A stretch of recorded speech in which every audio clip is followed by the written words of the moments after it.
கவுனியர்ஸ் எல்லாம் பாத்தீங்கன்னா ராஜாக்கள் சாப்பிட்டுருக்காங்க. இது பேர் வரகரிசி. சுகருக்கு ரொம்ப பெஸ்ட். அது இல்லாம வெயிட் லாஸ் பண்ணும். இது பேர் நாட்டுக்கம்பு, கம்பரிசிம்பாங்க. வானம் பார்த்த பூமியில தான் விளையுது. பெரியவங்க அந்த காலத்து பெரியவங்க நாட்டுக்கம்பு தான் வாயில இருந்து வரும்.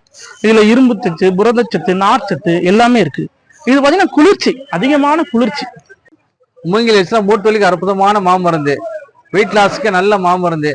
வாரத்துல ஒரு நாள் 2 நாள் மூங்கில் அரிசி பாயாசம், மூங்கில் அரிசி கஞ்சி இது மாதிரி நம்ம எடுத்துக்கிட்டோம். இல்ல இட்லி தோசையில மிக்ஸ் பண்ணி அரைச்சி அதுல இட்லி தோசை செஞ்சு சாப்பிட்டுக்கிட்டோம்.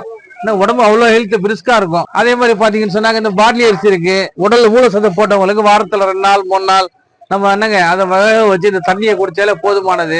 கர்நாடகா பண்ணி, மணச்சூர் பண்ணி, ஆந்திரா பண்ணி, அவங்க தெரிஞ்ச அன்றாட துளசி அரிசி, ஜீரக சம்பா அரிசி, பிரியாணி அரிசி, இந்த மாதிரி தான் தெரியுது அவங்களுக்கு. ஆனா 1000 மடங்கு இதை சத்து ஜாஸ்தி உள்ளது. இந்த வரகு, திணை, சாமி, குதிரவாளி, பனிவரகு, மாப்பிள்ளை சம்பா, காட்டியானம், கருங்குருவை, கைக்குத்தரிசி, கவுனி அரிசி, காளான் நமக்கு அரிசி, கவுனி அரிசிலே குருணை பாத்தீங்கன்னா பாரம்பரிய மூங்கில் அரிசி. இது இல்ல வரகு, திணை, சாமி, அதுக்கடுத்து கம்பு, கேழ்வரகு, சோளம், மக்காச்சோளம், வெள்ளை சோளம், இப்படி பாத்தீங்கன்னா இதுல 1000 மடங்கு சத்து அதிகம். அந்த காலத்துல பாத்தீங்கன்னா இந்த கவுனி அரிசி எல்லாம் பாத்தீங்கன்னா ராஜாக்கள் சாப்பிட்டுருக்காங்க. போர் வீரர்களுக்கு கொடுத்துருக்காங்க. தன் உணவாவே பயன்படுத்திங்கன்னா திணை அரிசி.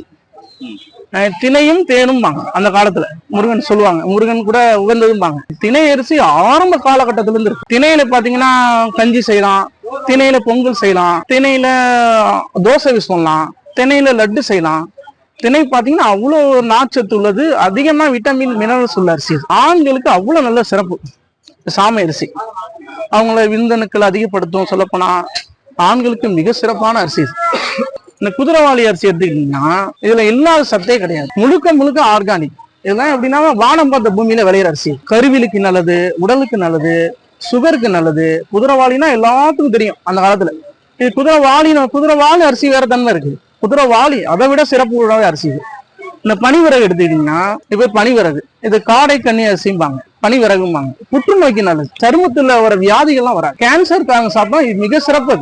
கேன்சருக்காக சாப்பிட்டா அந்த கேன்சரோட தன்மையெல்லாம் குறைய ஆரம்பிச்சுன்னா கவுனி அரிசி நம்ம உடம்புல கல்லீரலை பாதுகாக்கும், ரத்தத்தை சுத்தப்படுத்தும், நார்ச்சத்து ஆகும், வெயிட் லாஸ் பண்ணும். அடுத்து பாத்தீங்கன்னா இந்த மாப்பிள்ளை சம்பா. அப்போல்லாம் பாத்தீங்கன்னா கிராமங்கள்ல புது மாப்பிள்ளை கொடுப்பாங்க இந்த அரிசியை. இப்ப அந்த அளவுக்கு ஆண்மைக்கு அவ்வளவு பலம், எலும்புக்கு நல்லது, நார்ச்சத்து, அதுல புரதச்சத்து இருக்கு, நோய் எதிர்ப்பு சக்தி அதிகமா இருக்கு. இந்த காட்டியான அரிசி பாத்தீங்கன்னா சுகருக்கு அவ்வளவு பெஸ்ட். இதுல நுண்ணுயிர் அதிகமா உருவாகும். அந்த வரப்புகளை யானை புண்ணாலும் தெரியாது. 6 மாசம் வெள்ளாமை. அவ்வளவு ஒரு பலமான அரிசி. எல்லாத்துக்கும் பொதுவாக எல்லாமே சாப்பிடலாம். சுகருக்காக சாப்பிடும், இன்னும் சுகர் குறையும். சிகப்பரிசி, கேரளா அரிசிம்பாங்க. இதுல அவ்வளவு ஒரு நார்ச்சத்து இருக்கு. இந்த கேரளாக்காரங்களாம் பாத்தீங்கன்னா இதுதான் அதிகமா விரும்பி சாப்பிடுவாங்க. இதுல புட்டு செய்வாங்க. கேரளாலே பச்சரிசி இருக்கு. இதுல பொங்கல் செய்வாங்க, ஆப்பம் செய்வாங்க, இடியாப்பம் செய்வாங்க. அந்த மாதிரி அரிசி இது. சாப்பாடே சில பேர் சமைச்சு சாப்பிடுவாங்க. கேரளா மட்டை அரிசிம்பாங்க இது பேர். இங்க உள்ளவங்க கைக்குத்தல் அரிசிம்பாங்க, அந்த அரிசி இது. இது பாத்தீங்கன்னா வெயிட் லாஸ் பண்ணும். எல்லாம் சத்து இருக்கு இதுல, எண்ணற்ற அளவு சத்து இருக்கு. பாத்தீங்கன்னா நாங்க சுத்தம் பண்ணி வச்சிருக்கோம். கல்லு, மண், சொங்கு எல்லாம் எடுத்து வச்சிருக்கோம். இது கொண்டு போக வேண்டியது அங்க மிக்சியில் லைட்டா உடச்சி வேண்டியது, வேக வைக்க வேண்டியது, அதான் வேலை. அவ்வளவு நீட்டான கம்பா வச்சிருக்கோம், நாங்க தரமா வச்சிருக்கோம். அடுத்து கேழ்வரகு சொல்லவே வேணாம். இதுல 1000 மடங்கு கலோரி இருக்கு. இதுல எண்ணற்ற சத்துக்கள் இருக்கு. மக்காச்சோளம், இது மக்காச்சோளம் என்ன செய்யறதுன்னு சில பேர் கேட்பாங்க. இது பாத்தீங்கன்னா புட்டு செய்வாங்க, சத்து மாவு போடுவாங்க, தோசைக்கு போடுவாங்க. அவ்வளவு மக்காச்சோளம் நோய் எதிர்ப்பு சக்தி அதிகமா இருக்கு. அடுத்து பாத்தீங்கன்னா சிவப்பு சோளம். இதுல பாத்தீங்கன்னா நார்ச்சத்து இருக்கு. சோள அரிசி யானை பலம்பாங்க. அந்த அளவுக்கு பலமான இது சோளம், சிவப்பு சோளம். இந்த வெள்ளைச்சோளமும் அப்படிதான். தோசைக்கு யூஸ் பண்ணுவாங்க, கஞ்சிக்கு யூஸ் பண்ணுவாங்க. அந்த மாதிரி பாத்தீங்கன்னா பறவைகளுக்கும் வச்சிருக்கோம் நாங்க. இந்த கம்பு, கோழி, புறா அதுக்கு வச்சிருக்கோம். நெல்லு பாத்தீங்கன்னா வாங்க, கோயில் நல்ல கெட்டது விசேஷம் இதுக்கெல்லாம் நெல் வாங்குவோம். இது பறவை இனங்களுக்கு போடுவாங்க. அடுத்து பாத்தீங்கன்னா பேட்ஸ் 7 பேர். இது திணை பறவைகள் சாப்பிடும். இது பாத்தீங்கன்னா இந்த தோல் எடுத்தா நம்ம சாப்பிடுறோம் திணை அரிசின்னு. பறவைகள் பாத்தீங்கன்னா அதுக்கு தெரியுது இதுல சத்து இருக்கு, இது நல்லதுன்னு உகந்ததுன்னு சாப்பிடுது. இது இனப்பெருக்கத்தை அதிகப்படுத்துக்குது, தன்னை நோய் இல்லாம பாத்துக்குது. அவ்வளவு ஒரு பறவை திணையில அவ்வளவு ஒரு சத்து இருக்கு. நீங்க எங்க கிடைக்குது இதை வாங்கி சாப்பிடுங்க, உங்க குழந்தைங்களுக்கு கொடுங்க. அடுத்த தலைமுறை நோய் நொடி இல்லாத தலைமுறையா உருவாகும்.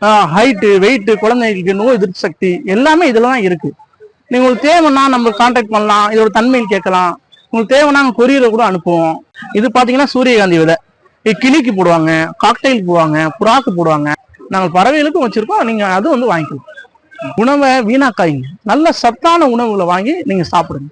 அதான் உங்களுக்கு உடலுக்கு நல்லது, உள்ளத்துக்கு நல்லது. காந்தி மார்க்ல உள்ள கடை 6ஆம் நம்பர் கேட்டும்பாங்க. அந்த கேட்ல நுழைஞ்சோன்னா ரைட் சைட் பாத்தீங்கன்னா கைத்து கடைங்களா இருக்கும். அதுல வந்து நம்ம கடை 3வது கடை. ஏன்னா அல்மையாக வாசல்ல போர்டு வச்சிருப்போம், நீங்க வந்து வாங்கிக்கணும்.